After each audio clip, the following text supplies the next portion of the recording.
Yeah. It's usually like a random start. Yeah. Exactly. I got to figure out how I'm going to start her off. But Read the no, we got to warm up the bus first. warm up the bus. That's fine. Before even jumping into the intro, I mean, the biggest thing that we're going to be chatting about is why most flips fail. Yeah. Before demo starts, it's not contractor specific. It's not market specific. It's not even really tied to interest rates. Like, it's how people are actually underwriting on the preliminary side of things, even if it's high level looking at the numbers. I mean, we see it on the lending side, but we also see it on the construction side, all the above, as to a lot of people make assumptions. So Yeah. basically just getting into the weeds Yeah. of And making assumptions before doing research as well. exactly. You know, I mean, a lot of what, we can see from ourselves personally as well. You live and you learn. You really don't know what you're dealing with until you open up that wall. Yep. I mean, you really don't.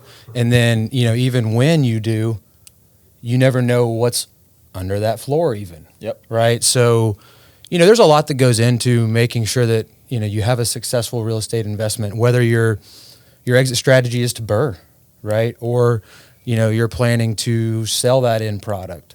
So, I mean, we're here to help provide a resource and insight into what we've seen personally doing some projects, but also, what we see day to day on the lending side. I mean, I think high level as to everything that we're going to get into today.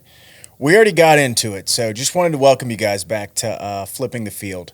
In this episode, we're going to be talking about peeling back the layers and what it is to actually flip a house, as well as the different details, assumptions, underwriting, all things flipping a home.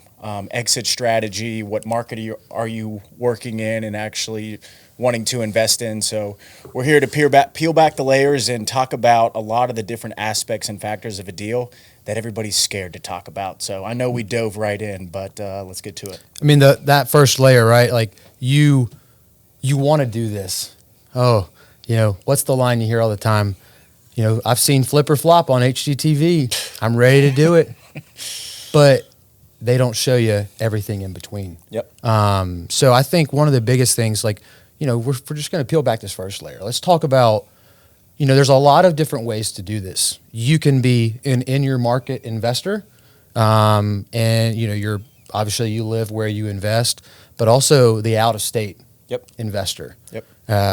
You see that a lot in many different markets. A lot of people target certain markets based on whether it be certain niche neighborhoods, or it could be certain demographics. It could be, certain rent projections they're trying to hit if they're doing BRRRR. Asset types. Yeah. I mean, depending upon the markets that you're looking at, that was, I will say, one of the things that surprised me the most whenever we came together and actually joined forces to truly be able to scale this thing. But is the number of people that invest out of state. Correct. That have never invested in a house themselves. They don't own any rentals. They've never flipped a property. They've never built a house. They've never done anything. And their first option and their first way of scaling is, okay, I get it. Most people do the market research nationwide. It's like, okay, what are the hottest markets right now? If you're investing in a multifamily apartment style complex, you're going to be looking in a different market than somebody that's investing in single family homes. It's going to be investing in just rental properties in comparison to flipping houses. Are you holding it long term? Are you holding it as an Airbnb short term? So there's so many different hot markets around the nation constantly. Yeah. I never expected the number of people. I mean, we see it on the lending side because we lend nationwide. And those people scale quick. Right. But holy cow, is that a lot of risk. But also, I mean, there's a lot of research and networking and connecting that needs to go into doing something like that. I know we've, talked about this many times before of, a checklist of things you need to do before you dive into something out of state or heck, even in your own market. But, if one thing goes sideways within your project team out of state, now you're having to get on a plane or even drive a long distance to check on maybe a couple $100,000 project. If you're flipping a house, things are going to go sideways. It's construction. Yep. Like you mentioned earlier, you never know what's behind a wall. But at the same time, this is what I never fully understood as to why there were so many people looking to invest out of state, because there's that trust factor to be able to build that project team.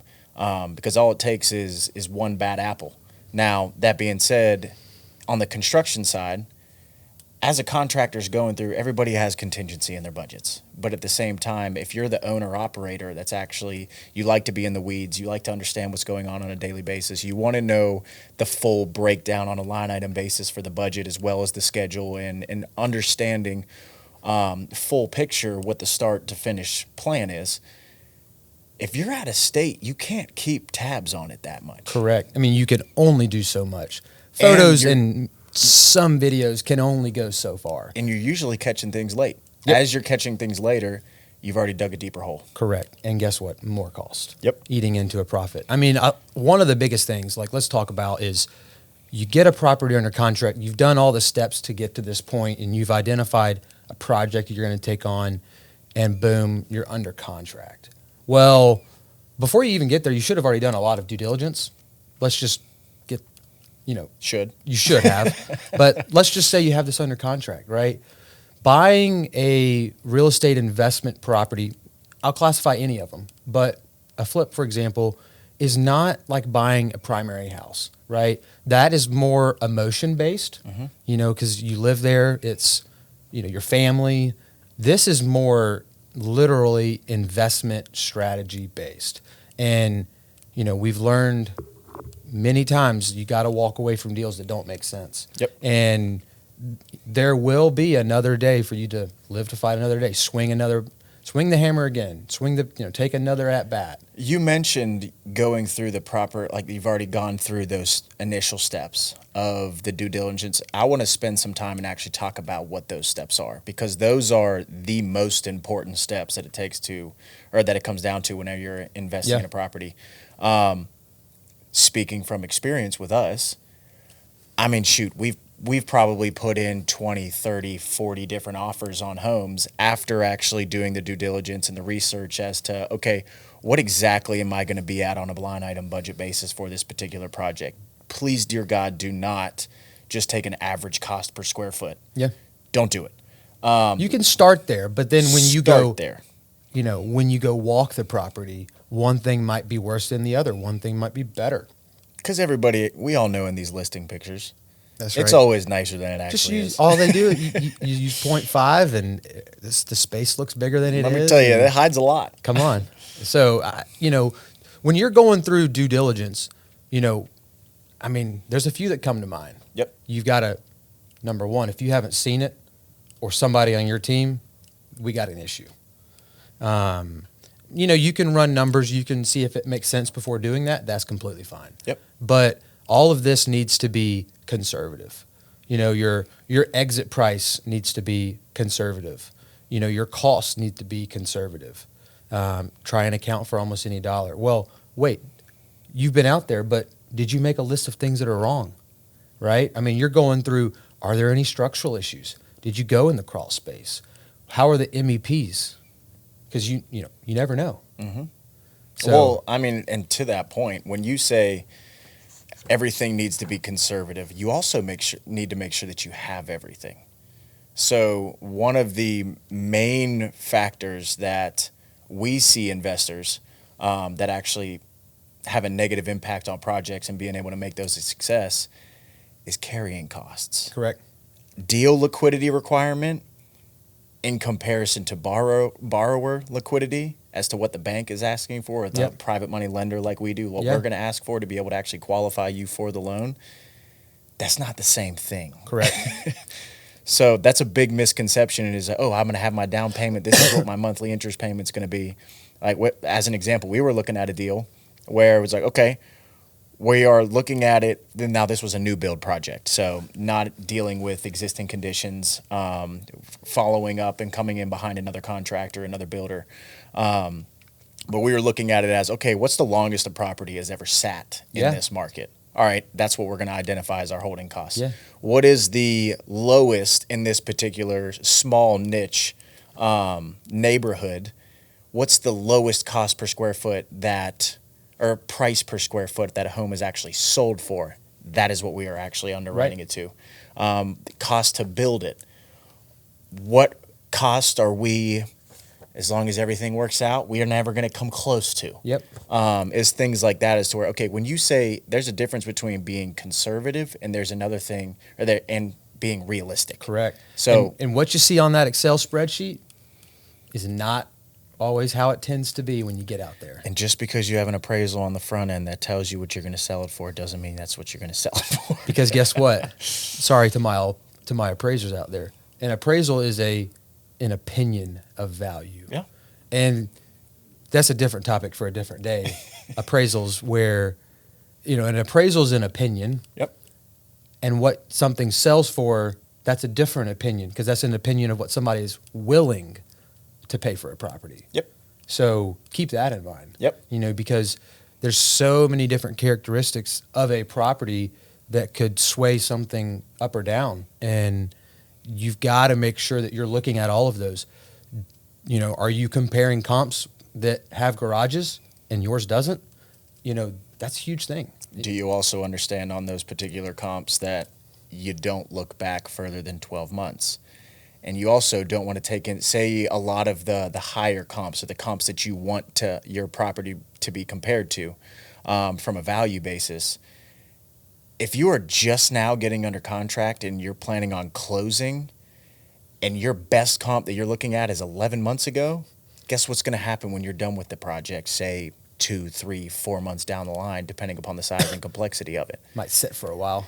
That's not a comp anymore. Correct. It's out of the picture. Out of the picture. So it's those different types of things on the front end. Also, But when you're looking at something, though, are you, in some circumstances, there's maybe really only one realistic strategy based on a price. But within reason, you need to make sure, talk about an exit strategy before you even get under contract. Are you looking at a lot of that? I'm looking at all of it. Because if you have one exit strategy for any type of investment property, doesn't matter. If you have one exit strategy that makes sense on your development model or on your pro forma, don't do it. Because we've seen plenty of people get burned in the past. We've been burned in the past. And that's another beautiful thing about real estate. It doesn't matter how many dozens, hundreds, thousands of deals you've done. You're going to keep learning. And you will not win them all. Yeah, that is correct. And you're not going to win them all. Every single one has its different nuances. But that's a big piece. And I'm happy you brought that up because we look at it from, say the property is sitting a little bit longer than we anticipated. Those holding costs add up. They do. So knowing that, okay, you might actually have to take on, depending upon what your loan term is, you might have to take on an additional refinance to be able to extend it or extension fees. Depending upon, again, what that term is and what your plan is for that property, you want to make sure that you have an out always. So it could be initial plan A. If everything goes according to plan, it won't. So we'll say plan A-1. That plan is, hey, we're going to build it at this cost. We're going to sell it at this price. That may not go according to plan. You might have to do a price reduction. You might have to do some seller concessions. You might have to change some of your design that you had with it just because some of the feedback that keeps walking through that property is like, okay, well, we had all this different feedback at the front end, but this is just what these prospective buyers, this is what this buyer pool is wanting, which was different from 6 months ago. So there may be some adjustments that you have to make along the way. So say you're not comfortable actually selling it at the particular sale price that it would go for. What does it look like to rent it? Exactly. Does your local municipality, we're based here in Greenville, South Carolina, the city of Greenville banned short-term rentals, depending upon the zoning. Yep. So it's taking it that few extra steps further to be able to say, okay, I can't sell it. For me to be able to make money, or I'm doing this as a side gig. I put all of my savings into this particular deal because I watched this coach or this guru, or I listened to this podcast, and this is the best thing to do is invest in real estate. And again, that's just one of those lessons learned. We all have those deals. We all have those projects. But it's being able to weather the storm and say, all right, how do I pivot? Yep. Does it make sense as a long-term rental? Can I refinance this into a 30-year term, get some tenants in there? Does it make sense for that particular market to and within your portfolio, do you have the capacity to be able to self-manage? That's saving on costs at the bottom line. That's right. To be able to make it work until you're able to hold Only it. if you know what you're doing to be able to do Correct. that. So are you doing that? Are you hiring a property management company? Are you doing long-term, short-term rentals? And what's your market need for it? Right. So, I mean, do you want to throw it into a bridge loan while you're working on another project because you have other projects in that neighborhood? You want to use that as a model house? There's so many different options. You just have to be willing to get creative and be willing to pivot That's if right. needed. And as you are going into a project, right, and and you're working through things, there's what we would consider some false confidence on some things. Just because you purchased the asset or you're moving forward with it, you got to make sure that you're working with the right contractor, number one.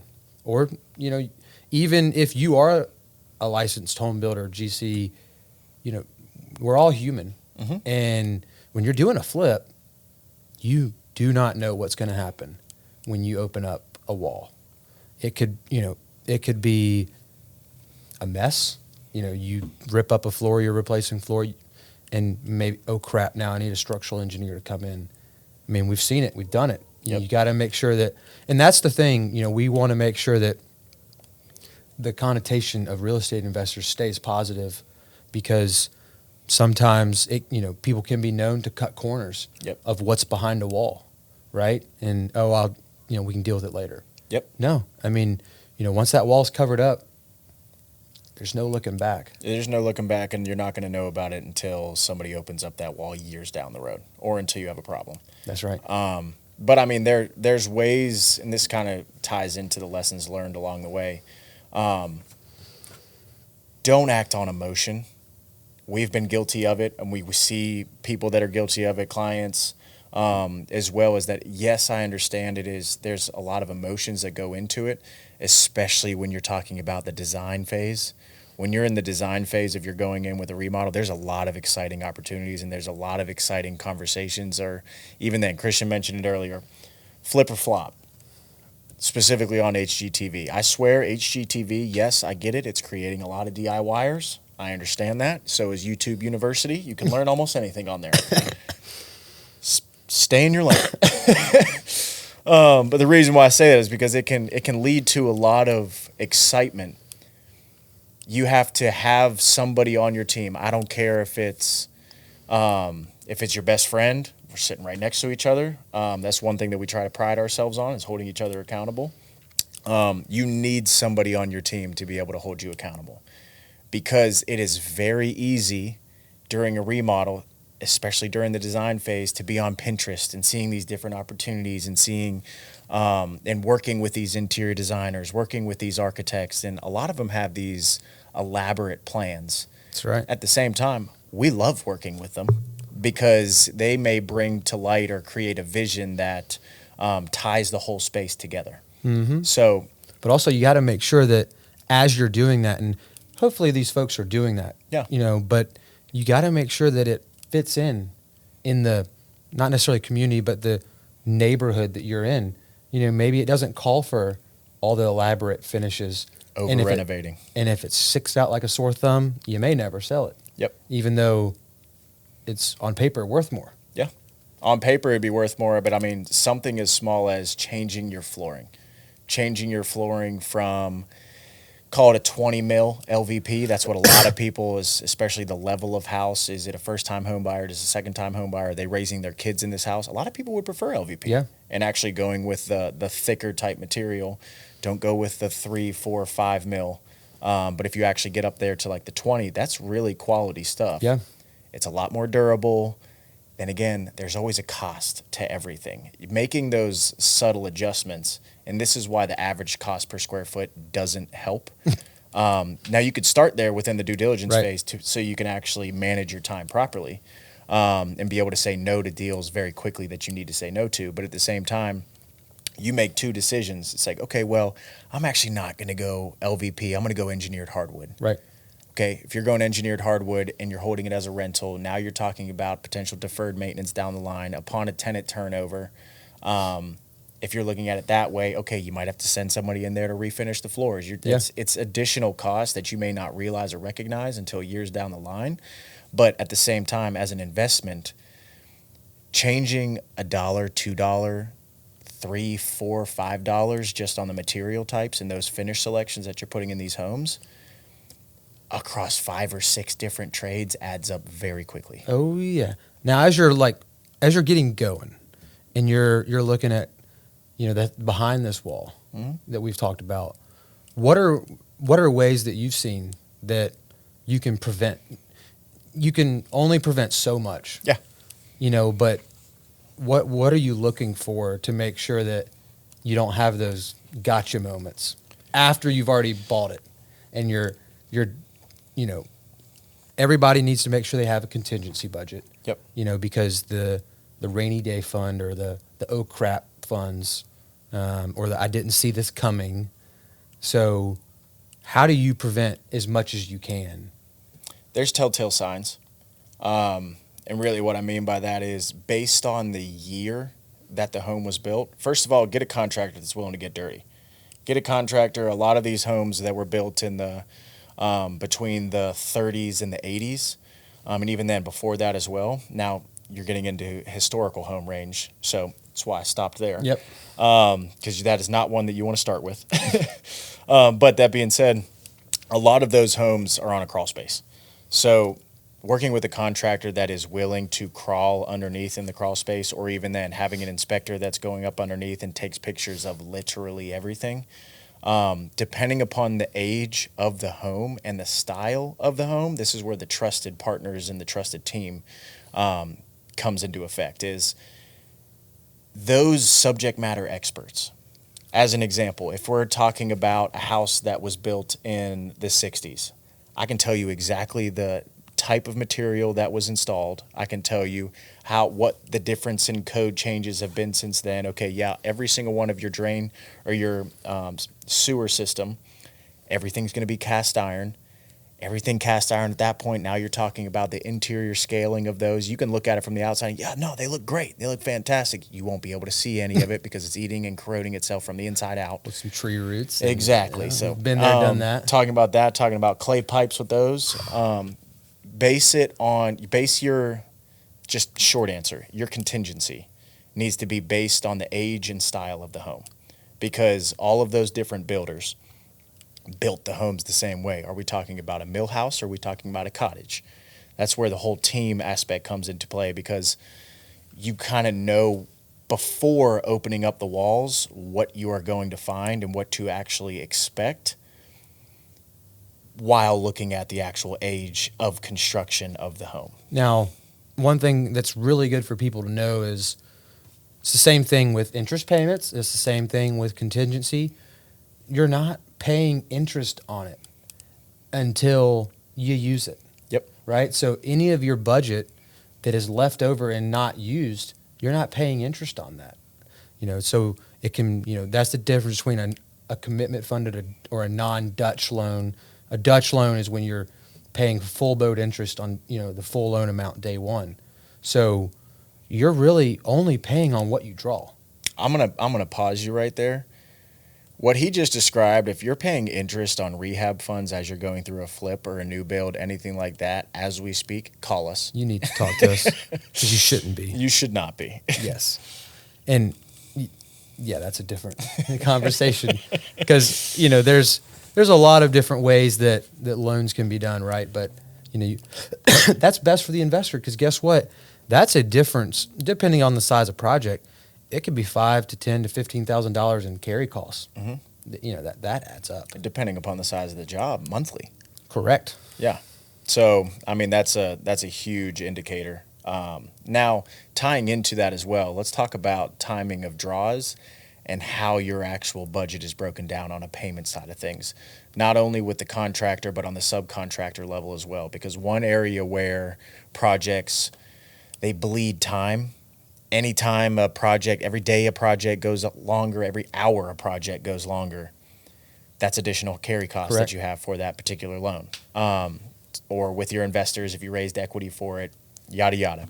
So talk about the timing of draws. Yeah, when you submit a draw request, I mean, if you submit it on a Monday, you should get it by Friday. Yep. Right? So the biggest thing is, we know how subs and contractors, they need to pay their guys. So we want to make sure that our clients are able to do that in an efficient manner. Because our job is not to get in the way and cog the wheel. We're trying to grease it. Yep. Right? We're trying to make sure that project is moving along smoothly, efficiently. I mean, a smooth and efficient job is a quick one, right? Slow is fast. Yep. Right? And that's what we're trying to make sure that we're doing for our clients. And you got to make sure that you have an agreed upon payment schedule with your subs. Well, if you're the GC subs, or with your GC, who is also paying the subs on behalf of the client. So that's something that needs to be handled on the front end. And if there's not, that is a bad thing. That's But the one thing I can't overemphasize is, somebody, a GC or a subcontractor is going to send an invoice and they're going to say, hey, I'm coming by your office right now. I want payment. Right? Yeah. And that happens probably all the time. Yeah. So you need to set the guardrails in the beginning and say, hey, Mr. GC or Mr. Subcontractor, I, as the investor, am taking out a loan. It could be a private money loan, a hard money loan. I'm taking out a loan in general. Doesn't matter. Well, I have to submit for draws. And, give me a week. When I submit for reimbursement of work that you have completed or say that you've completed, Yep. I will get you paid in a matter of a week. That is, something very simple.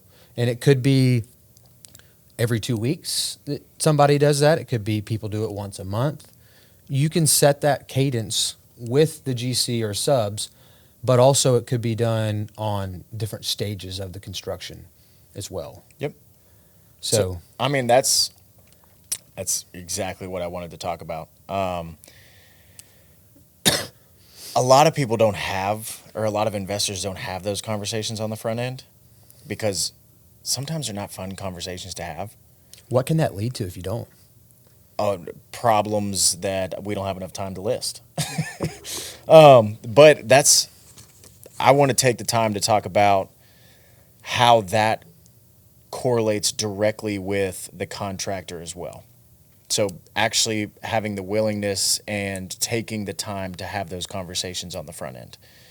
Because one thing that happens and is very prominent in construction is front loading. Yep. Working with a lender that has the level of expertise, you don't want to put 100% of your full faith and trust in the contractor that you're working with. If you're to that point, you've done enough deals to where that you've been in and exited, awesome. Yeah. Now, at the same time, is you don't ever want to have just one party that you're relying wholeheartedly with, relying wholeheartedly on from a trust factor. Correct. Partnering with the right lender, you want to make sure that they have people in place, whether it's the asset management team, the draw management team, that's actually going to be handling the reviews of those particular draws post-close during the construction project, but as well as pre-close. So we do what's called a budget review. Front-loading contractors always do it.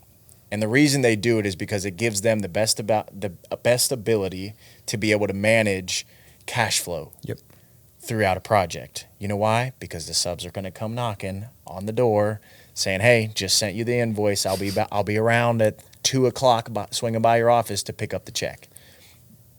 That just means they as in the GC, have not set those expectations with Correct. the subcontractors.